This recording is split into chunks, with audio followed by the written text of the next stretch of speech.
ശാന്തമായ ഒരു നീരുറവയുടെ തീരത്ത് പച്ചപ്പുല്ലുകൾക്കിടയിലിരിക്കുന്ന ഒരു ചെറിയ മുയലിന്റെ ദൃശ്യത്തോടെയാണ് എല്ലാം ആരംഭിക്കുന്നത്. ടംബിൾട്ടണിലെ ആ കൊച്ചു ഗ്രാമം ഒരു വലിയ കൊടുങ്കാറ്റിനെ കാത്തിരിക്കുകയാണെന്ന് തോന്നിപ്പിച്ചു. ആയിരക്കണക്കിന് സൈനികരുടെ ഭാരമേറിയ കാൽവയ്പുകൾ ആ മണ്ണിനെ പിടിച്ചുകുലുക്കി ഹൈടവറിന്റെ വലിയ സൈന്യം ആ ഗ്രാമത്തെ പൂർണ്ണമായും വിഴുങ്ങിക്കഴിഞ്ഞിരുന്നു. ഓരോ വീടുകളിലേക്കും 3 സൈനികർ വീതം അതിക്രമിച്ചു കയറുമ്പോൾ ഭയന്നുവിറച്ച ഗ്രാമീണർക്കൊന്നും ചെയ്യാൻ കഴിഞ്ഞില്ല. അവിടെയുള്ള തന്റെ സഹോദരന്റെ ചെറിയ വീട്ടിൽ അഭയം പ്രാപിച്ചിരുന്ന കാറ്റിന്റെ ഉള്ളിൽ ഭയം ഒരു തീപ്പൊരി പോലെ പടർന്നു. ഹ്യൂ ഹാമറിന്റെ പ്രിയപ്പെട്ടവളായ അവൾക്ക് ആ നിമിഷം സ്വന്തം ജീവനെക്കുറിച്ചോർത്ത് കടുത്ത ആശങ്ക തോന്നി. അവളോടൊപ്പം ആ മുറിയിലകപ്പെട്ട 3 സൈനികരിലൊരാളായ ഗാരക്കിന്റെ കണ്ണുകളിലെ ആർത്തിയും ക്രൂരതയും അവളെ വല്ലാതെ ഭയപ്പെടുത്തി. അവന്റെ ഓരോ നോട്ടവും ഒരു വേട്ടക്കാരനെപ്പോലെ അവളുടെ ശരീരത്തിൽ തറഞ്ഞുകയറുന്നുണ്ടായിരുന്നു. ആ വലിയ സൈന്യം വെറുമൊരു ആക്രമണത്തിനു മാത്രമല്ല വന്നതെന്ന് കാറ്റിനു മനസ്സിലായി. റനേറയുടെ കൂറ്റൻ ഡ്രാഗൺകളെ തടയാൻ ചുറ്റുമുള്ള നിസ്സഹായരായ മനുഷ്യരെ ഒരു മനുഷ്യകവചമായി മാറ്റുക എന്നതായിരുന്നു സൈന്യത്തിന്റെ യഥാർത്ഥ ലക്ഷ്യം. മറുവശത്ത് ടംബിൾട്ടണിലെ ഭരണാധികാരിയായ ലോർഡ് ഫുട്ലിയുടെ വലിയ മാളികയിൽ തികച്ചും വ്യത്യസ്തമായ ഒരു അന്തരീക്ഷമായിരുന്നു നിറഞ്ഞുനിന്നിരുന്നത്. ആ വീടിന്റെ പ്രധാന കിടപ്പുമുറിയിൽ തന്റെ അധികാരത്തിന്റെ സകല അഹങ്കാരത്തോടെയും ചൂടുവെള്ളത്തിൽ കുളിക്കുകയായിരുന്നു ഓർമണ്ട്. സ്വന്തം മുറിയിൽ നിന്നും പുറത്താക്കപ്പെട്ടതിന്റെ അപമാനവും സങ്കടവും ലോർഡ് ഫുട്ലിയുടെ മുഖത്ത് വ്യക്തമായിരുന്നെങ്കിലും ജീവനിലുള്ള കടുത്ത ഭയം കാരണം അവർ തികച്ചും നിശബ്ദരായി നിന്നു.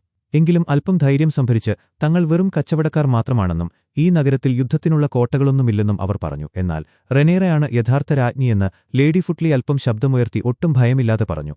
ഇത് കേട്ടതും കുളിക്കുന്ന വെള്ളത്തിൽ നിന്നും പൂർണ്ണനഗ്നനായി എഴുന്നേറ്റു നിന്നുകൊണ്ട് അവൾ യഥാർത്ഥ രാജ്ഞിയാണോ അതോ ഒരു ഡ്രാഗനുള്ള വെറുമൊരു പെണ്ണാണോ എന്ന് ഓർമണ്ട് തികഞ്ഞ പരിഹാസത്തോടെ ചോദിച്ചു.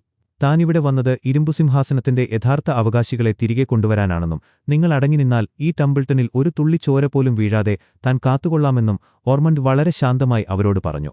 അവർ ഭയത്തോടെ ആ മുറിയിൽ നിന്നും പുറത്തുപോയതിനുശേഷം അവിടെ തന്റെ സേവകനെപ്പോലെ നിന്നിരുന്ന ചുവന്ന മുടിയുള്ള ഒരു ചെറുപ്പക്കാരനോട് ഭരണത്തിൽ കണിശക്കാരനായിരിക്കേണ്ടതിന്റെ ആവശ്യകതയെക്കുറിച്ച് ഓർമണ്ട് സംസാരിക്കാൻ തുടങ്ങി. അത് മറ്റാരുമല്ല, സാക്ഷാൽ ഡെയറോൺ ടാർഗറിയനായിരുന്നു.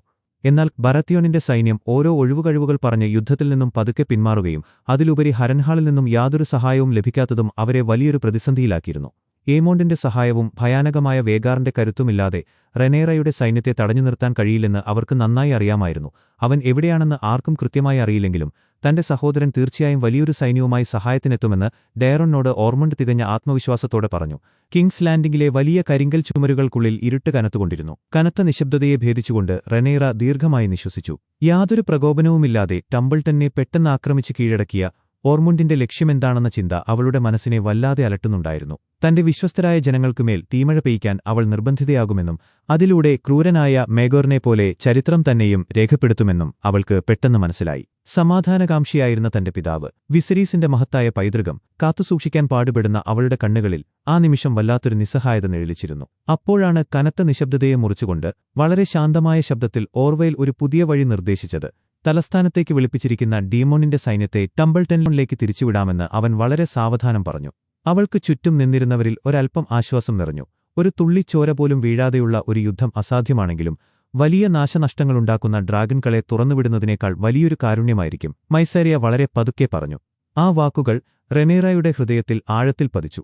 വലിയൊരു ആക്രമണത്തിനു പകരം ഓരോ ചെറിയ വീടുകളിലായി ഒളിച്ചിരിക്കുന്ന ശത്രുക്കളെ നേരിടാൻ അവൾ ഉറപ്പിച്ചു. ഒപ്പം തന്റെ വിശ്വസ്തത തെളിയിച്ച ഓർവെയിലിന് ഗ്രാൻഡ് മേസ്റ്റർ എന്ന ഉന്നതമായ പദവി തിരികെ നൽകുകയും ചെയ്തു. എന്നാൽ ആ മുറിയിലെ ഗൂഢാലോചനകൾ അവിടെ അവസാനിച്ചിരുന്നില്ല. ഖജനാവിലെ അവസാനത്തെ സ്വർണ്ണ നാണയവും തീരുമ്പോൾ ഭാവിയിൽ എല്ലാ കുറ്റവും ചുമത്താൻ കഴിയുന്ന ഒരാളെ അവർക്ക് ആവശ്യമായിരുന്നു. അങ്ങേയറ്റം അപകടം പിടിച്ച ആ സ്ഥാനത്തേക്ക് ടോർഹൻ മാൻഡർലിയെ നിയമിക്കുമ്പോൾ മുറിയിലെ തണുത്ത കാറ്റിനു പോലും വരാനിരിക്കുന്ന വലിയൊരു ദുരന്തത്തിന്റെ സൂചനയുണ്ടായിരുന്നു. അധികാരത്തിന്റെ ഇരുണ്ട ഇടനാഴികളിൽ നിന്നും മാറി തണുത്ത കാറ്റ് വീശുന്ന കൊട്ടാരത്തിന്റെ ഉദ്യാനത്തിൽ ശൂന്യതയിലേക്ക് നോക്കി നിൽക്കുകയായിരുന്നു ആലിസന്റ്. അവളുടെ അരികിലേക്ക് നടന്നെടുക്കുമ്പോൾ റനേറയുടെ ഉള്ളിൽ ഒരുപാട് ചോദ്യങ്ങൾ തിളച്ചുമറിയുന്നുണ്ടായിരുന്നു. ശത്രുവിനെക്കുറിച്ച് കൂടുതൽ അറിയുക എന്ന ലക്ഷ്യത്തോടെയാണ് അവൾ വന്നതെങ്കിലും ഓർമുണ്ടിനെക്കുറിച്ച് ആലിസന്റിന് വലിയ ധാരണകളൊന്നും ഉണ്ടായിരുന്നില്ല. അവൻ സ്വയം ഒരു വലിയ പണ്ഡിതനായാണ് കരുതുന്നതെന്നും എന്നാൽ അങ്ങേയറ്റം ക്രൂരനാണെന്നും അവൾ വളരെ പതുക്കെ പറഞ്ഞു.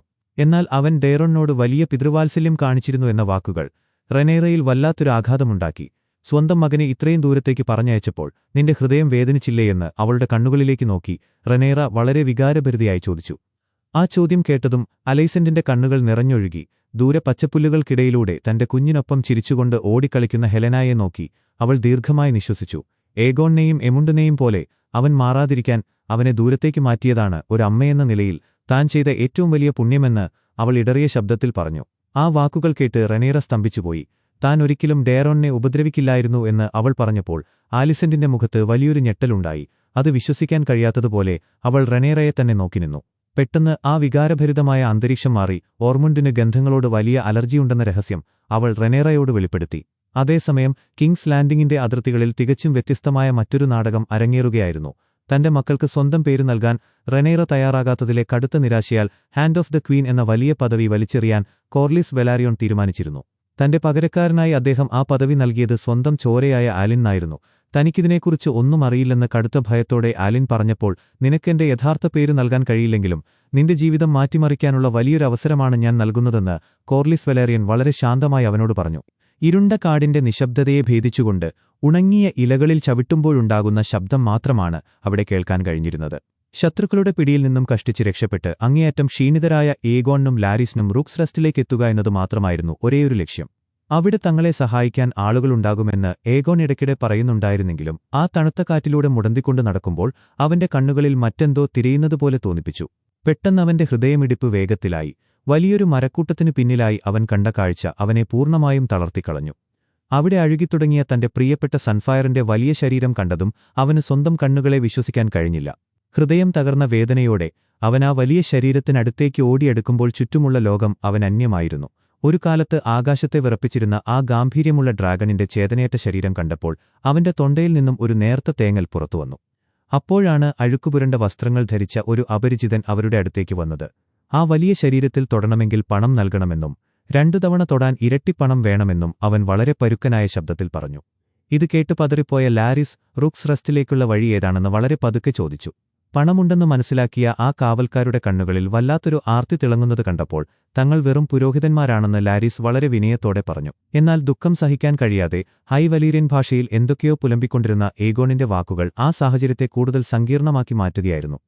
കനത്ത മൂടൽമഞ്ഞിൽ പൊതിഞ്ഞ ഹരൻഹാളിന്റെ ഭീമാകാരമായ കരിങ്കൽ കോട്ടയ്ക്ക് മുന്നിലെത്തിയപ്പോൾ ക്രിസ്റ്റ്യൻ കോളിന്റെയും അവന്റെ സൈന്യത്തിന്റെയും ഉള്ളിൽ വല്ലാത്തൊരു ഭയം നിറഞ്ഞു നിന്നിരുന്നു. മുമ്പ് നടന്ന വലിയ ആക്രമണങ്ങളിൽ പാതി കത്തിക്കരിഞ്ഞ ആ വലിയ കോട്ടയ്ക്കുള്ളിൽ എന്തൊക്കെയോ അജ്ഞാതമായ ശബ്ദങ്ങൾ മുഴങ്ങുന്നുണ്ടായിരുന്നു. ഒരു നിഴൽ പോലെ ഇരുട്ടിൽ നിന്നും ആലിസ് പതുക്കെ പുറത്തേക്ക് വന്നു. നിങ്ങൾ വഴിതെറ്റി വന്നതാണോ എന്ന് ആ ഭയാനകമായ നിശബ്ദതയെ മുറിച്ചുകൊണ്ട് അവൾ വളരെ ശാന്തമായി ചോദിച്ചു. ശ്വാസമടക്കിപ്പിടിച്ച് ഭയവും ആശയക്കുഴപ്പവും നിറഞ്ഞ കണ്ണുകളോടെ തങ്ങൾ ഈമോണ്ടിനെ അന്വേഷിച്ചാണ് വന്നതെന്ന് ക്രിസ്റ്റ്യൻ കോൾ പറഞ്ഞപ്പോൾ ആ വലിയ കോട്ടയിലെ സ്ട്രോങ്ങിന്റെ വംശം മുഴുവനായും ഇതിനോടകം തുടച്ചുനീക്കപ്പെട്ടുവെന്നും താൻ വെറുമൊരു പരിചാരിക മാത്രമാണെന്നും അവൾ വളരെ പതുക്കെ പറഞ്ഞു. എന്നാൽ അവരുടെ എല്ലാവരുടെയും ഹൃദയമിടിപ്പ് ഒന്നുകൂടി കൂട്ടിക്കൊണ്ട് ഈമോണ്ട് ഇവിടെ വന്നിരുന്നുവെന്നും എന്നാൽ റെനേറ വലിയൊരു സൈന്യവുമായി കിങ്സ് ലാൻഡിംഗ് പിടിച്ചെടുത്തു എന്ന വാർത്ത അറിഞ്ഞയുടനെ അവൻ അവിടെ നിന്നും തിരികെ പോയെന്നും അവൾ ഒട്ടും ഭാവവ്യത്യാസമില്ലാതെ പറഞ്ഞു. ആ വാക്കുകൾ കേട്ട് ക്രിസ്റ്റ്യൻ കോളിന്റെ ചുറ്റുമുള്ള ലോകമൊന്ന് കറങ്ങുന്നതുപോലെ അവനു തോന്നി. തങ്ങളുടെ ഏറ്റവും വലിയ ശത്രുക്കൾ ഇതിനോടകം തലസ്ഥാനം കീഴടക്കിയെന്ന യാഥാർത്ഥ്യം അവരെ പൂർണ്ണമായും തളർത്തിക്കളഞ്ഞിരുന്നു. ക്രിസ്റ്റ്യൻ കോളിനെ അങ്ങേയറ്റം നിരാശനാക്കി. തന്റെ ഏറ്റവും വലിയ ശക്തിയായ ആ കൂറ്റൻ ഡ്രാഗണും അതിനെ നയിക്കുന്നവനും തങ്ങളെ ഉപേക്ഷിച്ച് എവിടേക്കോ പോയിരിക്കുന്നു എന്ന സത്യം അവന് ഉൾക്കൊള്ളാൻ കഴിഞ്ഞില്ല. കനത്ത നിശബ്ദതയെ ഭേദിച്ചുകൊണ്ട് ക്രിസ്റ്റ്യൻ കോളിന്റെ രണ്ടാമനായ ഗ്വെയിൻ ഹൈടവർ പതുക്കെ മുന്നോട്ടു വരികയും ടംബിൾട്ടണിലുള്ള ഓർമണ്ടിനെ എത്രയും വേഗം ബന്ധപ്പെടാമെന്നും അവരോട് കാര്യങ്ങൾ തുറന്നു പറയാമെന്നും പറഞ്ഞു.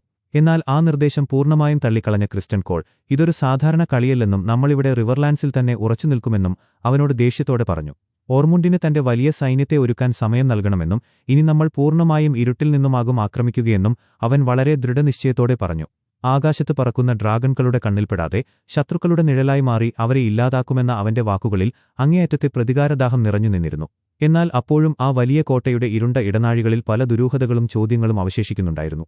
ശരിക്കും എമുണ്ട് എവിടെയാണ് പോയത്? അത്രയും ഭീമാകാരനായ വേഗാറിനെ ആ അജ്ഞാതയായ ആലിസ് എവിടെയെങ്കിലും ഒളിപ്പിച്ചുവെച്ചിട്ടുണ്ടാകുമോ എന്ന ചിന്തകൾ ഓരോ സൈനികന്റെയും ഉറക്കം കെടുത്തുന്നതായിരുന്നു.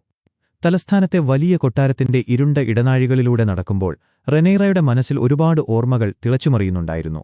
തന്റെ പ്രിയപ്പെട്ട പിതാവായ വിസരീസിന്റെ പഴയ മാതൃകകൾ വെച്ചിരിക്കുന്ന ആ വലിയ മുറിയിലെ മങ്ങിയ വെളിച്ചത്തിൽ അവൾ ഒരു നിമിഷം ശ്വാസമടക്കി പിടിച്ചു നിന്നു. ആ കനത്ത നിശബ്ദതയെ ഭേദിച്ചുകൊണ്ട് കരിങ്കൽ തറയിൽ കാൽവൈപ്പുകൾ മുഴക്കിക്കൊണ്ട് ഏലിൻ അവിടേക്ക് കടന്നുവന്നു. കോർലിസിന്റെ തീരുമാനങ്ങളെക്കുറിച്ചുള്ള വാർത്തകൾ അവൻ വളരെ പതുക്കെ പറഞ്ഞപ്പോൾ അവളുടെ കണ്ണുകളിൽ വല്ലാത്തൊരു നിരാശ നിഴലിച്ചിരുന്നു. എന്നാൽ ഒരുപാട് നഷ്ടങ്ങൾ സംഭവിച്ച ആ മനുഷ്യന് തന്റെ സങ്കടങ്ങൾ മറക്കാൻ ഒരുപക്ഷേ ഈ യുദ്ധം തന്നെയായിരിക്കും ഏറ്റവും വലിയ ആശ്വാസമെന്ന് ആലിൻ വളരെ ശാന്തമായി പറഞ്ഞു. അച്ഛന്മാർക്ക് ഒരേ സമയം നമ്മളെ പ്രചോദിപ്പിക്കാനും അതുപോലെ തന്നെ ദേഷ്യം പിടിപ്പിക്കാനും വല്ലാത്തൊരു കഴിവുണ്ടെന്ന് അവൾ ഒരു ചെറിയ പുഞ്ചിരിയോടെ പറഞ്ഞു. ആ വലിയ മുറിയുടെ ഇരുണ്ട മൂലകളിൽ എലികൾ ശബ്ദമുണ്ടാക്കിക്കൊണ്ട് ഓടി നടക്കുന്നത് കണ്ടപ്പോൾ തങ്ങളുടെ കപ്പലുകളിൽ എലികളെ പിടിക്കാൻ ഞങ്ങൾ പൂച്ചകളെയാണ് വളർത്താറുള്ളതെന്ന് ആലിൻ വളരെ വിനയത്തോടെ പറഞ്ഞു. വളരെയധികം കഷ്ടപ്പെട്ടൊടുവിൽ റുക്സ് റെസ്റ്റിന്റെ അവശിഷ്ടങ്ങൾക്കിടയിലേക്ക് അവർ എത്തിച്ചേരുമ്പോൾ അവിടെ വല്ലാത്തൊരു ശവപ്പറമ്പിന്റെ പ്രതീതിയായിരുന്നു ഉണ്ടായിരുന്നത്. വായുവിൽ മാംസമഴുകുന്നതിന്റെയും രക്തത്തിന്റെയും രൂക്ഷഗന്ധം നിറഞ്ഞുനിന്നിരുന്നു. പ്രതീക്ഷിച്ചതുപോലെ അവിടെ അവരെ സഹായിക്കാൻ ആരും ഉണ്ടായിരുന്നില്ല എന്നു മാത്രമല്ല, മരിച്ചുവീണ സൈനികരുടെ ശരീരങ്ങളിൽ നിന്നും വിലപിടിപ്പുള്ള സാധനങ്ങൾ മോഷ്ടിക്കുന്ന ചെറിയ കുട്ടികളെ കണ്ട് അവർ ശരിക്കും ഞെട്ടിപ്പോയി. എങ്ങും നാശവും ദുരിതവും മാത്രം നിറഞ്ഞ ആ തെരുവുകളിലൂടെ മുടന്തി നടക്കുമ്പോൾ ആ നഗരത്തിന്റെ കവാടത്തിൽ കെട്ടിത്തൂക്കിയിരുന്ന വലിയൊരു കാഴ്ച ഏഗോണിന്റെ ഹൃദയത്തിൽ വലിയൊരു ഭയം നിറച്ചു. അത് മറ്റാരുടേതുമല്ല, റെനിസിന്റെ പ്രിയപ്പെട്ട മേലീസിന്റെ അഴുകിയ ശരീരമായിരുന്നു അവിടെ തൂക്കിയിട്ടിരുന്നത്. ആ ഡ്രാഗനാണ് തന്റെ പ്രിയപ്പെട്ട സൺഫയറിനെ കൊലപ്പെടുത്തിയതെന്നും സ്വന്തം ശരീരത്തിൽ ഇത്രയും വലിയ മുറിവുകൾ ഉണ്ടാക്കിയതെന്നും ഓർക്കുമ്പോൾ ഏഗോണിന്റെ കണ്ണുകളിൽ വല്ലാത്തൊരു പക എരിയുന്നുണ്ടായിരുന്നു. എങ്ങനെയെങ്കിലും അവിടെ നിന്നും ഒരു കപ്പൽ വാടകയ്ക്കെടുക്കാൻ ലാരിസ് ശ്രമിക്കുന്നതിനിടയിലാണ് ആ നഗരത്തിന്റെ ഇപ്പോഴത്തെ ചുമതലക്കാരനായ ജാനോസിനെയും അവന്റെ സഹായിയായ ടാങ്കിൾടങ്ങിനെയും അവർ കണ്ടുമുട്ടുന്നത്. തങ്ങളെ അവിടെ നിന്നും പോകാൻ അനുവദിക്കണമെന്നും അതിനുള്ള പണം നൽകാമെന്നും ലാരിസ് വളരെ താഴ്മയോടെ പറഞ്ഞു. എന്നാൽ ആ വാക്കുകൾ കേട്ടതും അവരുടെ കയ്യിലുണ്ടായിരുന്ന മുഴുവൻ നാണയങ്ങളും ബലമായി പിടിച്ചുവാങ്ങിയ ജാനോസ് ആ നഗരത്തിലെ മുഴുവൻ മലമൂത്ര വിസർജ്യങ്ങളും കോരിക്കളയുന്ന പണിയാണ് ഏഗോണിന് നൽകിയത്. മുഖം വികൃതമായ അവനെ അവർ പരിഹാസത്തോടെ മംഗ്ലഫേസ് എന്ന് വിളിച്ചപ്പോൾ അവനിലെ പഴയ രാജാവ് വല്ലാതെ അപമാനിക്കപ്പെട്ടു. പക്ഷേ അവരെ പ്രകോപിപ്പിച്ചാൽ ജീവൻ നഷ്ടപ്പെടുമെന്ന ഭയം കാരണം എല്ലാം സഹിക്കാൻ ലാര്യ വളരെ പതുക്കെ അവനോട് പറഞ്ഞു. താൻ ഈ നാടിന്റെ വലിയ രാജാവാണെന്ന് അവൻ അടക്കാനാവാത്ത ദേഷ്യത്തോടെ വിളിച്ചു പറയുമ്പോഴെല്ലാം കുറച്ചു ദിവസങ്ങൾ കൂടി ക്ഷമിക്കാനും എങ്ങനെയെങ്കിലും ഒരു കപ്പൽ കണ്ടെത്താമെന്നും ലാരിസ് അവനെ സമാധാനിപ്പിക്കാൻ ശ്രമിക്കുന്നുണ്ടായിരുന്നു. എന്നാൽ അവന്റെ കോപം അടങ്ങില്ലെന്ന് മനസ്സിലാക്കിയ ലാരിസ് റെനൈറ ഇപ്പോൾ ഇരുമ്പുസിംഹാസനത്തിൽ ഇരിക്കുന്നുണ്ടെന്നും എമുണ്ടിന്റെ കൈകൊണ്ട് നീ കൊല്ലപ്പെട്ടുവെന്നാണ് അവൾ പ്രഖ്യാപിച്ചതെന്നും വളരെ രഹസ്യമായി അവനോട് പറഞ്ഞു. ജീവിച്ചിരിപ്പുണ്ടെന്ന് ലോകമറിയുമ്പോൾ അതൊരു വലിയ ഇതിഹാസമായി മാറുമെന്നും അവർക്ക് നഷ്ടപ്പെട്ട സിംഹാസനം തിരികെ ലഭിക്കുമെന്നും അവൻ വളരെ തന്ത്രപരമായി പറഞ്ഞു. ആ വാക്കുകൾ കേട്ട് അല്പനേരത്തേക്ക് അവനൊന്ന് ശാന്തനായെങ്കിലും കഴിക്കാൻ ഒരിത്തിരി ഭക്ഷണം പോലുമില്ലെന്നും നാളെയേ എന്തെങ്കിലും കിട്ടുകയുള്ളൂ എന്നും അറിഞ്ഞതോടെ അവന്റെ സകല നിയന്ത്രണങ്ങളും നഷ്ടപ്പെട്ടു. കടുത്ത ദേഷ്യത്തോടെ അവൻ നേരെ ജാനോസിന്റെ ചെറിയ കുടിലിലേക്ക് കയറി, ജനങ്ങൾക്ക് കഴിക്കാൻ ഭക്ഷണമില്ലാതെയാണോ നീ ഭരിക്കുന്നത് എന്ന് അവൻ വലിയ ശബ്ദത്തിൽ ചോദിച്ചു. സ്വന്തം ഭരണത്തിൻ കീഴിൽ കിങ്സ് ലാൻഡിംഗിലെ ജനങ്ങൾ പട്ടിണി കിടന്നപ്പോൾ കൊട്ടാരത്തിൽ മൃഷ്ടാന്നഭോജനം നടത്തിയ അവനാണ് ഇപ്പോൾ നീതിക്കുവേണ്ടി ശബ്ദമുയർത്തുന്നതെന്നത് വലിയൊരു വിരോധാഭാസമായിരുന്നു. എന്നാൽ ആ വാക്കുകൾ ജാനോസിനെ അങ്ങേയറ്റം പ്രകോപിപ്പിച്ചു. തന്റെ മൂർച്ചയേറിയ വാൾ ഊരിയെടുത്ത് അവൻ ഏഗോണിന്റെ കഴുത്തിലേക്ക് വെച്ചു. ജീവൻ നഷ്ടപ്പെടുമെന്നുറപ്പായ ആ നിമിഷത്തിൽ ഭയം കൊണ്ട് അവൻ അവിടെ മുട്ടുകുത്തി വീണുപോയി. പക്ഷേ അവനെ കൊല്ലുന്നതിനു പകരം ചെളിയും അഴുക്കും നിറഞ്ഞ തന്റെ കാലുകളിൽ ചുംബിക്കാൻ ജാനോസ് വളരെ ക്രൂരമായി അവനോട് പറഞ്ഞു. ജീവൻ നിലനിർത്താൻ വേറെ വഴിയില്ലാത്തതിനാൽ ഒരു കാലത്ത് കിരീടം ധരിച്ചിരുന്ന ആ വലിയ രാജാവിന് ആ അഴുക്കുപിടിച്ച കാൽപാദങ്ങളിൽ കണ്ണീരോടെ ചുംബിക്കേണ്ടി വന്നു. ടംബിൾട്ടണിലെ തെരുവുകളിലൂടെ കനത്ത ഭയത്തോടെ നടക്കുമ്പോൾ അവൾ ശ്വാസമെടുക്കാൻ പോലും വല്ലാതെ പാടുപെട്ടു. ചുറ്റുമുള്ള വീടുകളിൽ അതിക്രമിച്ചുകയറിയ സൈനികരുടെ അട്ടഹാസങ്ങളും ആ നഗരത്തിന്റെ അന്തരീക്ഷത്തെ കൂടുതൽ ഭയാനകമാക്കി മാറ്റിയിരുന്നു. അവൾ തിരികെ തന്റെ സഹോദരന്റെ ചെറിയ വീട്ടിലേക്ക് വേഗത്തിൽ ഓടിയെത്തിയെങ്കിലും അവിടെ വലിയൊരു ദുരന്തം അവളെ കാത്തിരിപ്പുണ്ടായിരുന്നു. അവളെ കണ്ടയുടനെ ഒരൽപ്പം പോലും കാരുണ്യമില്ലാതെ ഒരു വേട്ടമൃഗത്തെപ്പോലെ നോക്കിക്കൊണ്ട് തനിക്ക് ആ ശരീരത്തിന്റെ ഭംഗി പരിശോധിക്കണമെന്ന് ഗാരിക് വളരെ ക്രൂരമായി പറഞ്ഞു. കനത്ത നിശബ്ദതയിൽ അവളുടെ കവിളിൽ പരുക്കനായ കൈകളാൽ തലോടിയ ശേഷം അവൻ അവളുടെ വസ്ത്രത്തിൽ ബലമായി പിടിച്ചുവലിച്ചു. തടയാൻ വന്ന ആ വീട്ടിലെ പ്രായമായ സ്ത്രീയെ അതിക്രൂരമായി ആക്രമിച്ച് അവരുടെ കൈയൊടിച്ച ഗാരിക് കാറ്റിന്റെ സഹോദരനെയും യാതൊരു ദയയുമില്ലാതെ മർദ്ദിക്കാൻ തുടങ്ങി. ഈ ഭയാനകമായ സംഭവമറിഞ്ഞ് വലിയ കോപത്തോടെ ലേഡി ഫുട്ലി ക്രൂരതയ്ക്ക് നീതി ചോദിച്ചു. സ്ത്രീകളോട് അങ്ങേയറ്റം മോശമായി പെരുമാറുന്ന തന്റെ സ്വന്തം സൈനികന്റെ പക്ഷം ചേരുമെന്നാണ് എല്ലാവരും ആ നിമിഷം കരുതിയത്, പ്രത്യേകിച്ചും കാറ്റിന്റെ സഹോദരൻ റെനൈറയുടെ വിശ്വസ്തനാണെന്ന് ഗാരിക് കള്ളം പറഞ്ഞ സാഹചര്യത്തിൽ. എന്നാൽ എല്ലാവരെയും ഞെട്ടിച്ചുകൊണ്ട് അതിഥികൾക്ക് ലഭിക്കേണ്ട പ്രാഥമിക മര്യാദകളെ ഗാരിക് ലംഘിച്ചുവെന്നും ഒരു നിസ്സഹായയായ സ്ത്രീയെ ആക്രമിച്ച അവനെ അതിക്രൂരമായി ശിക്ഷിക്കണമെന്നും ഓർമുണ്ട് വളരെ ശാന്തമായി പറഞ്ഞു. അവന്റെ കൈകളൊടിക്കാനും അവനെ പൂർണ്ണമായും ഷണ്ഡീകരിക്കാനും കൽപ്പിച്ച ഓർമുണ്ട് കാറ്റിന്റെ കുടുംബത്തെ ചികിത്സിക്കാൻ ഒരു മെയ്സ്റ്ററെ അവരുടെ ഒപ്പം പറഞ്ഞയക്കുകയും ചെയ്തു. ശത്രുക്കൾ വാതിൽക്കൽ നിൽക്കുമ്പോൾ എങ്ങനെയാണ് കർശനമായി നിയമവും നീതിയും നടപ്പിലാക്കേണ്ടതെന്ന് അവിടെ നിന്നിരുന്ന ഡേറോണിനോട് ഓർമണ്ട് വളരെ ഗൗരവത്തോടെ പറഞ്ഞു. പിന്നീട് യുദ്ധത്തിന്റെ ഗതി നിർണ്ണയിക്കുന്ന വലിയ ഭൂപടത്തിലേക്ക് കണ്ണും നട്ടിരിക്കുന്ന റെനൈറയുടെ അടുത്തേക്ക് വല്ലാത്തൊരു ആശങ്കയോടെ ഹ്യൂ കടന്നുവന്നു. ടംബിൾട്ടണിലേക്ക് അൾഫിനെ മാത്രം അയക്കുന്നതിലെ ഭയം അവന്റെ മുഖത്ത് വ്യക്തമായിരുന്നു. പരസ്പരം നിരീക്ഷിക്കാൻ രണ്ടുപേർക്കും ഒരുമിച്ച് പോകാമെന്ന് റെനൈറ വളരെ ദൃഢമായ ശബ്ദത്തിൽ പറഞ്ഞു. അതേസമയം കിങ്സ് ലാൻഡിംഗിന്റെ തെരുവുകളിലൂടെ നടക്കുമ്പോൾ ഒരു വലിയ ചുവരിൽ അഴുക്കുപുരണ്ട അക്ഷരങ്ങളിൽ എഴുതിവച്ചിരിക്കുന്ന ആ വാക്കുകൾ ഉൾഫിന്റെ കണ്ണുകളിൽ ഉടക്കി. ശത്രുക്കൾ രഹസ്യമായി എഴുതിവെച്ച ആ വാക്കുകൾ കണ്ടില്ലെന്ന് നടിച്ച് അവൻ വേഗത്തിൽ തന്റെ പഴയ സുഹൃത്തുക്കൾക്കടുത്തേക്ക് ഓടിയെത്തി. തന്റെ പഴയ നുണക്കഥകൾക്ക് പകരം ഒരു യഥാർത്ഥ വീരനായകന്റെ പരിവേഷത്തോടെ അവൻ അവർക്ക് മുന്നിൽ നിന്നു. തന്റെ വീരശൂരപരാക്രമങ്ങൾ വിളമ്പിക്കൊണ്ട് അവൻ അവർക്കെല്ലാം മദ്യം വാങ്ങിക്കൊടുത്തു. കൊട്ടാരത്തിലെ ഇരുണ്ട മുറിയിൽ മെഴുകുതിരികളുടെ മങ്ങിയ വെളിച്ചത്തിൽ റെനൈറ തികച്ചും വ്യത്യസ്തമായ മറ്റൊരു പോരാട്ടത്തിലായിരുന്നു. ഓർമുണ്ടും റെഡ് കീപ്പും തമ്മിലുള്ള മുഴുവൻ കത്തിടപാടുകളും പരിശോധിക്കാൻ അവൾ ഓർവൈലിനോട് വളരെ ഗൗരവത്തോടെ പറഞ്ഞു.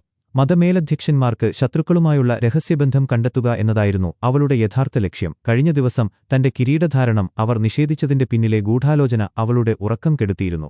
എന്നാൽ ഇതിൽ യാതൊരു ഗൂഢാലോചനയുമില്ലെന്നും മതപുരോഹിതന്മാർ തങ്ങളുടെ അധികാരങ്ങൾ വിട്ടുകൊടുക്കാൻ തയ്യാറല്ലാത്തതുകൊണ്ടാണെന്നും ഓർവൈൽ വളരെ പതുക്കെ പറഞ്ഞു. സിംഹാസനവും ആകാശത്ത് ഭരണമുറപ്പിച്ച വലിയ ഡ്രാഗൺകളും ജനങ്ങളുടെ പിന്തുണയുമുള്ളപ്പോൾ ഒരു പുരോഹിതനെ എന്തിനാണ് ഭയക്കുന്നതെന്ന് അവൻ വളരെ ശാന്തമായി ചോദിച്ചു.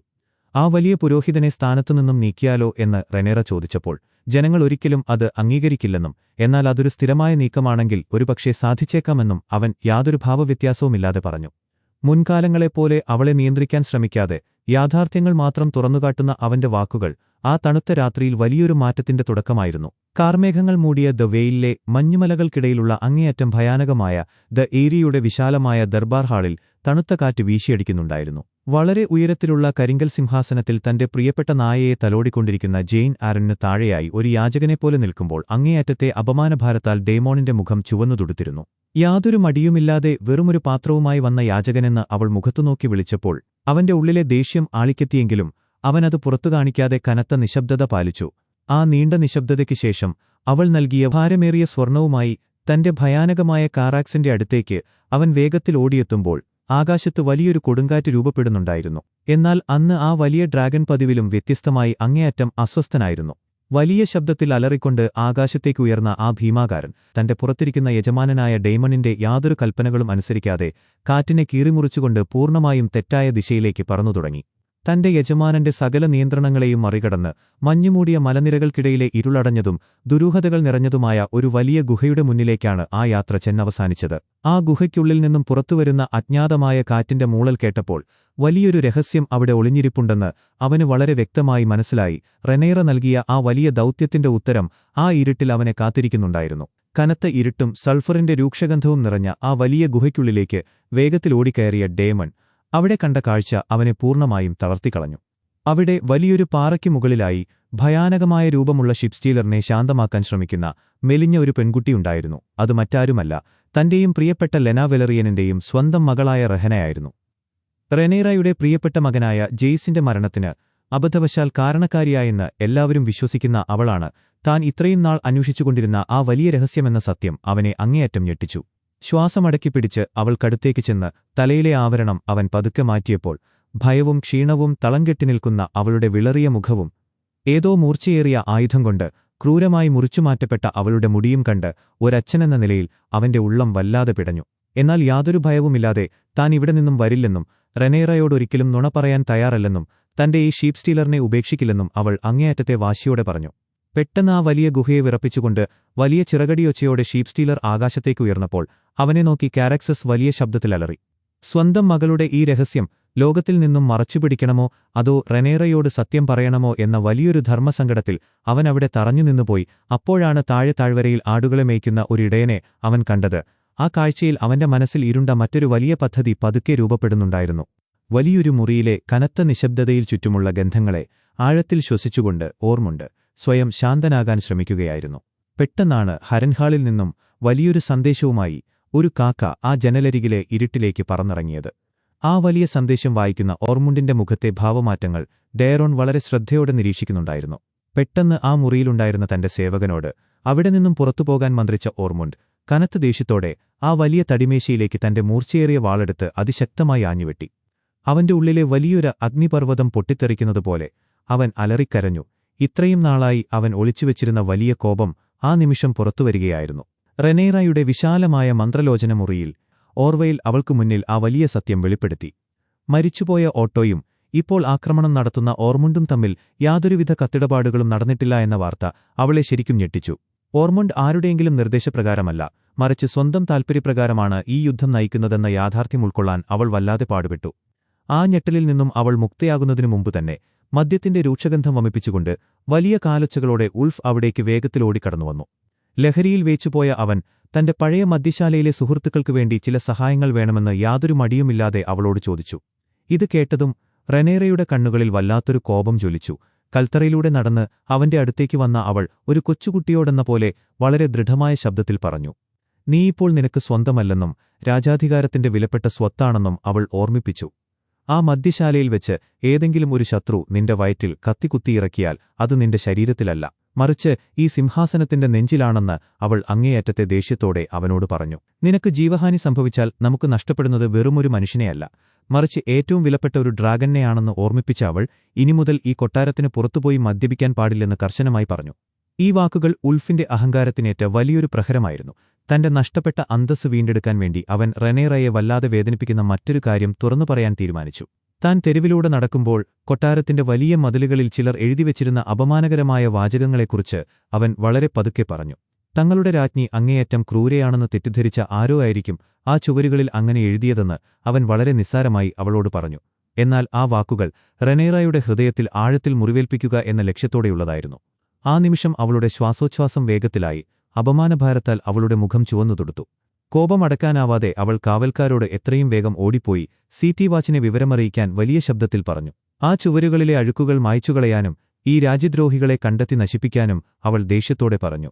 ജനങ്ങൾക്കിടയിൽ കാര്യമായ ചലനങ്ങളുണ്ടാക്കാത്ത വെറുമൊരു ചുവരെഴുത്തിന്റെ പേരിൽ അവൾ എടുത്ത ഈ തിടുക്കത്തിലുള്ള തീരുമാനം ഓർമുണ്ടിനു പോലും സ്വപ്നം കാണാൻ കഴിയാത്തത്ര വലിയൊരു ആഭ്യന്തര കലാപത്തിന്റെ തുടക്കമായിരുന്നു. പുതിയ ഖജനാവ് സൂക്ഷിപ്പുകാരനായ മാൻഡർലിയുടെ വിരസമായ വാക്കുകൾ മുഴങ്ങിക്കൊണ്ടിരിക്കെയാണ് ഭാരമേറിയ ഇരുമ്പുവാതിലുകൾ തുറന്ന് വലിയ കാൽവയ്പുകളോടെ ഡേമൺ അവിടേക്ക് കടന്നുവന്നത്. എല്ലാവരുടെയും ശ്വാസം നിലപ്പിച്ചുകൊണ്ട് കത്തിക്കരിഞ്ഞതും വികൃതമായതുമായ ഒരു മനുഷ്യന്റെ അറുത്തുമാറ്റപ്പെട്ട തല അവൻ ആ വലിയ മേശയിലേക്ക് വലിച്ചെറിഞ്ഞപ്പോൾ കരിഞ്ഞ മാംസത്തിന്റെ രൂക്ഷഗന്ധം ആ തണുത്ത മുറിയെയാകെ ഗ്രസിച്ചു. ഇത് ഭയാനകനായ ഷീപ്പ് സ്റ്റീലറിനെ പറപ്പിച്ചവന്റെ തലയാണെന്ന് യാതൊരു ഭാവവ്യത്യാസവുമില്ലാതെ അവൻ കള്ളം പറഞ്ഞു. ആ കാഴ്ച കണ്ട റെനേറയുടെ കണ്ണുകളിൽ പ്രതികാരത്തിന്റെ തീപ്പൊരികൾ മിന്നിമറഞ്ഞെങ്കിലും അവിടെ നിൽക്കുന്ന മാൻഡർലി ആരാണെന്ന് മനസ്സിലാകാതെ ഡേമൺ അല്പനേരം ആശയക്കുഴപ്പത്തിലായി നിന്നു. പെട്ടെന്ന് ആ മുറിയിലെ അന്തരീക്ഷം മാറി. ആ സ്വർണം എന്തു ചെയ്യണമെന്നതിനെ ചൊല്ലി മൈസരിയയും ഡേമണും തമ്മിൽ വലിയൊരു വാഗ്വാദം നടക്കുമ്പോൾ റെനേറയുടെ ശ്രദ്ധ മുഴുവൻ ആ കരിഞ്ഞ തലയിൽ മാത്രമായിരുന്നു. ദേഷ്യത്തോടെ മറ്റെല്ലാവരോടും അവിടെ നിന്നും പോകാൻ അവൾ പറഞ്ഞതിനുശേഷം തന്റെ പ്രിയപ്പെട്ട മകനെ കൊലപ്പെടുത്തിയവന്റെ മുഖം കാണാൻ ആഗ്രഹിച്ച അവളുടെ ആയിരക്കണക്കിന് ചോദ്യങ്ങൾക്കു മുന്നിൽ അവൻ വല്ലാതെ പതറിപ്പോയി. ഒരു ഡ്രാഗൺ ഒരിക്കലും കൃത്യമായ ഒരു ആയുധമല്ലെന്നും ആ വലിയ ജീവി അവിടെ നിന്നും രക്ഷപ്പെട്ടുവെന്നും അവൻ വളരെ പതുക്കെ പറഞ്ഞു. തന്റെ മകന്റെ ഘാതകനോടുള്ള പ്രതികാരം നടക്കാതെ പോയതിന്റെ കടുത്ത നൈരാശ്യത്തിൽ ആ സ്വർണം മുഴുവൻ ഡീമൺ ആവശ്യപ്പെട്ടതുപോലെ സിറ്റി വാച്ചിന് നൽകുന്നതിനു പകരം സാധാരണ ജനങ്ങൾക്ക് നൽകാൻ അവൾ തീരുമാനിച്ചു. യാതൊന്നും പറയാനാകാതെ തലകുനിച്ച് അവൻ പുറത്തേക്ക് നടക്കുമ്പോൾ വാതിലിനു പുറത്ത് എല്ലാം കേട്ടുനിന്നിരുന്ന മൈസാരിയയോട് ജനങ്ങളെ പിന്തുണച്ചതിന്റെ പേരിൽ അവൻ ദേഷ്യപ്പെട്ടു. എന്നാൽ അത് ആരുടെ തലയാണെന്ന് അവൾ വളരെ കൃത്യമായി ചോദിച്ചു. ഉത്തരം പറയാതെ അവൻ വേഗത്തിൽ നടന്നുപോയപ്പോൾ പ്രതികാരം ചെയ്യാൻ കഴിയാത്ത കടുത്ത നിരാശയോടെ ആ കരിഞ്ഞ തലയിലേക്ക് തന്നെ നോക്കി നിൽക്കുകയായിരുന്നു റെനേറ. അതേസമയം കൊട്ടാരത്തിന്റെ മറ്റൊരു ഭാഗത്ത് തന്റെ കിടപ്പുമുറിയിലെ മങ്ങിയ വെളിച്ചത്തിൽ പുസ്തകം വായിച്ചുകൊണ്ടിരുന്ന ആലിസന്റിന്റെ അടുത്തേക്ക് കനത്ത നിശബ്ദതയോടെ റെനേറ പതുക്കെ കടന്നുവന്നു. ഓട്ടോയുടെ ഭൗതിക ശരീരം ഓൾഡ് ടൗണിലേക്ക് അയക്കാമെന്ന തന്റെ വാക്ക് താൻ പാലിച്ചുവെന്ന് അവൾ പറഞ്ഞപ്പോൾ ആലിസന്റിന്റെ കണ്ണുകളിൽ വല്ലാത്തൊരു ആശ്വാസം നിറഞ്ഞിരുന്നു. വിസിരീസ് ഇതായിരുന്നു ആഗ്രഹിച്ചിരുന്നതെന്ന് പറഞ്ഞുകൊണ്ട് റെനേറ ഒരു പഴയ മോതിരം അവളുടെ കൈയിലേക്ക് വെച്ചുകൊടുത്തു. യാതൊന്നും മിണ്ടാതെ റെനേറ അവിടെ നിന്നും തിരികെ നടന്നുപോയതിനുശേഷം വല്ലാത്തൊരു വാത്സല്യത്തോടെ തന്റെ പ്രിയപ്പെട്ട മകളായ ഹെലനയുടെ അടുത്തേക്ക് ചെന്ന് അവളുടെ കട്ടിയുള്ള വസ്ത്രത്തിന്റെ ബട്ടൺ ഇട്ടുകൊടുക്കാൻ അലൈസന്റ് ശ്രമിച്ചപ്പോൾ അങ്ങേയറ്റത്തെ ഭയത്തോടെ അവൾ പുറകിലേക്ക് മാറി നിന്നു. തന്റെ മകളുടെ കണ്ണുകളിലെ ആ ഭയം കണ്ടതും ആലിസന്റിന്റെ ഹൃദയമിടിപ്പ് നിന്നുപോയി. അവൾ ഗർഭിണിയാണെന്ന വലിയ സത്യം ആ തണുത്ത കാറ്റിൽ ഒരു വലിയ ഇടിമുഴക്കം പോലെ അവൾ തിരിച്ചറിഞ്ഞു. ഭർത്താവായ ഏഗോണിന് മുറിവേൽക്കുന്നതിനു മുമ്പ് നടന്നതാണോ, അതോ ക്രൂരനായ എമുണ്ടിന്റെ പ്രവൃത്തിയാണോ, അതോ മറ്റാരുടെയെങ്കിലുമാണോ എന്ന ഭയാനകമായ ചിന്തകൾ അവളുടെ മനസ്സിലൂടെ വേഗത്തിൽ ഓടി നടന്നു. കഴിഞ്ഞ ദിവസം തെറ്റായ കാലത്ത് ഒരു ചിത്രശലഭത്തെ കണ്ടെന്ന് അവൾ പറഞ്ഞതിന്റെ യഥാർത്ഥ അർത്ഥം ഇതായിരുന്നുവെന്ന് ആലിസന്റിന് വേദനയോടെ മനസ്സിലായി. സിംഹാസനത്തിന് അവകാശിയാകാൻ മറ്റൊരു കുരുന്നുകൂടി വരുന്നുവെന്ന സത്യം അവളിൽ വലിയ ഭയം നിറച്ചു. ഈ വലിയ രഹസ്യങ്ങളുടെ ഭാരം കൊട്ടാരത്തെ അലട്ടുമ്പോൾ പുറത്ത് ഇരുണ്ട തെരുവുകളിൽ ജനങ്ങൾക്കിടയിൽ വലിയൊരു അശാന്തി പുകയുന്നുണ്ടായിരുന്നു. ചുവരുകളിലെ അപമാനകരമായ എഴുത്തുകൾക്ക് പിന്നിലുള്ളവരെ കണ്ടെത്താൻ സിറ്റി വാച്ച് അങ്ങേയറ്റത്തെ ക്രൂരതയോടെ നഗരമാകെ തിരച്ചിൽ നടത്തിയപ്പോൾ പ്രതീക്ഷിച്ചതുപോലെ തന്നെ അത് വലിയൊരു ആഭ്യന്തര കലാപത്തിലേക്കും രക്തച്ചൊരിച്ചിലിലേക്കും കാര്യങ്ങളെ കൊണ്ടെത്തിച്ചു. റെനേറയുടെ സൈന്യം ആർത്തിരമ്പുന്ന കടൽ പോലെ ടംബിൾട്ടണിലേക്ക് അതിക്രമിച്ചു കയറാൻ തുടങ്ങി. ആകാശത്ത് വലിയ ചിറകടിയൊച്ചയോടെ പറക്കുന്ന കൂറ്റൻ ഡ്രാഗൺകൾക്ക് മുകളിലായി അൾഫും ഹ്യൂഗും ഉണ്ടായിരുന്നു. ആകാശത്ത് തന്റെ ജീവന്റെ പാതിയായ ഹ്യൂഗിനെ കണ്ട കാറ്റിന് വല്ലാത്തൊരാശ്വാസം തോന്നി. ആ സമയത്ത് താഴെ തെരുവുകളിൽ റെനേറയുടെ സൈന്യം ഓരോ വീടുകളിലേക്കും വേഗത്തിൽ ഓടിക്കയറി ഹൈടവറിന്റെ സൈനികരെ ക്രൂരമായി വേട്ടയാടുകയായിരുന്നു. പുറത്ത് യുദ്ധത്തിന്റെ ഭയാനകമായ ശബ്ദങ്ങൾ മുഴങ്ങുമ്പോൾ കനത്ത ഇരുട്ടും പുകയുമുള്ള ഒരു വലിയ മുറിയിൽ ചങ്ങലകളാൽ ബന്ധിക്കപ്പെട്ട തന്റെ വലിയ ഡ്രാഗണിനെ ശാന്തമാക്കാൻ ശ്രമിക്കുകയായിരുന്നു ഡേറോൺ. ആ തണുത്ത മുറിയിലേക്ക് ഓർമുണ്ട് വലിയ കാൽവയ്പുകളോടെ കടന്നുവന്നപ്പോൾ ആ ഭീമാകാരനായ മൃഗം അങ്ങേയറ്റം അസ്വസ്ഥനായി വലിയ ശബ്ദമുണ്ടാക്കി. ഓർമണ്ടിന് ആ വലിയ ജീവിയോടും അതുപോലെ തന്നെ ടാർഗറിയൻ രക്തത്തോടും പറഞ്ഞറിയിക്കാനാവാത്ത വലിയ വെറുപ്പായിരുന്നു. നീ ഒരു നല്ല കുട്ടിയാണെന്നും എന്നാൽ നിന്റെ രക്തത്തിൽ വല്ലാത്തൊരു അശുദ്ധിയുണ്ടെന്നും പറഞ്ഞ ഓർമുണ്ട് ആ ഡ്രാഗൺകളെ പ്രകൃതിവിരുദ്ധമായ ജീവികളാണെന്ന് വലിയ ദേഷ്യത്തോടെ പറഞ്ഞു. തങ്ങൾക്ക് സംഭവിച്ച വലിയ നാശനഷ്ടങ്ങൾക്ക് കാരണം സൈനികരല്ലെന്നും മറിച്ച് ഈ വലിയ മൃഗങ്ങളാണെന്നും അവൻ കുറ്റപ്പെടുത്തി. അതിലുപരി ഒരു സ്ത്രീ അയറൺ ത്രോണിൽ ഇരിക്കുന്നതിനെ അവൻ അങ്ങേയറ്റം വെറുത്തിരുന്നു. ഈ യുദ്ധം ജയിക്കണമെങ്കിൽ ഡയറോൺ രാജാവാകണമെന്ന് അവൻ വളരെ നിർബന്ധത്തോടെ പറഞ്ഞു. സ്വന്തം സഹോദരങ്ങളെ ചതിക്കാൻ തനിക്ക് കഴിയില്ലെന്ന് കടുത്ത ഭയത്തോടെ ഡയറോൺ പറഞ്ഞെങ്കിലും ഇതൊക്കെ ദൈവത്തിന്റെ തീരുമാനങ്ങളാണെന്ന് പറഞ്ഞുകൊണ്ട് കാറ്റിന്റെ സഹോദരനെ അവൻ ആ ഇരുട്ടിലേക്ക് വലിച്ചിഴച്ചു കൊണ്ടുവന്നു. നേരത്തെ വെറുതെ വിട്ട ആ മനുഷ്യനെ വീണ്ടും അവിടെ കണ്ടപ്പോൾ ഡയറോൺ ശരിക്കും ഞെട്ടിപ്പോയി. ഒരു ഹൈടവറിനെ ആക്രമിച്ച ഇവനെ കൊലപ്പെടുത്തുക എന്നത് ഒരു രാജാവിന്റെ കടമയാണെന്ന് ഓർമുണ്ട് വളരെ ക്രൂരമായി പറഞ്ഞു. ഓർമുണ്ടിന്റെ ആ ഭ്രാന്തമായ കോപം കണ്ട് ഭയന്നു വിറച്ച ഡയറോൺ അവന്റെ കയ്യിൽ നിന്നും ആ വലിയ വാൾ വാങ്ങി യാതൊരു മടിയുമില്ലാതെ ആ നിസ്സഹായനായ മനുഷ്യന്റെ നെഞ്ചിലേക്ക് ഒറ്റക്കുത്തിന് കുത്തിയിറക്കി. രക്തം വാർന്നു പിടയുന്ന ആ മനുഷ്യനെ തന്റെ അരികിലേക്ക് ഓടിവന്ന ഡ്രാഗൺ വലിയ തീജ്വാലകളാൽ ചുട്ടുകരിക്കുന്ന കാഴ്ച നോക്കി ഡെറോൺ നടുക്കത്തോടെ നിന്നപ്പോൾ ഇത്രയും നാൾ നടന്നത് വെറുമൊരു തുടക്കം മാത്രമായിരുന്നെന്നും യഥാർത്ഥ യുദ്ധം ഇപ്പോഴാണ് ആരംഭിക്കുന്നതെന്നും ഓർമുണ്ട് വളരെ ശാന്തമായി പറഞ്ഞു. എപ്പിസോഡ് അവസാനിക്കുന്നു. ഹൗസ് ഓഫ് ദ ഡ്രാഗണിന്റെ ബാക്കി എപ്പിസോഡുകൾ മിസ്സാവാതിരിക്കാൻ ഇപ്പോൾ തന്നെ ചാനൽ സബ്സ്ക്രൈബ് ചെയ്യുക. Thank you so much.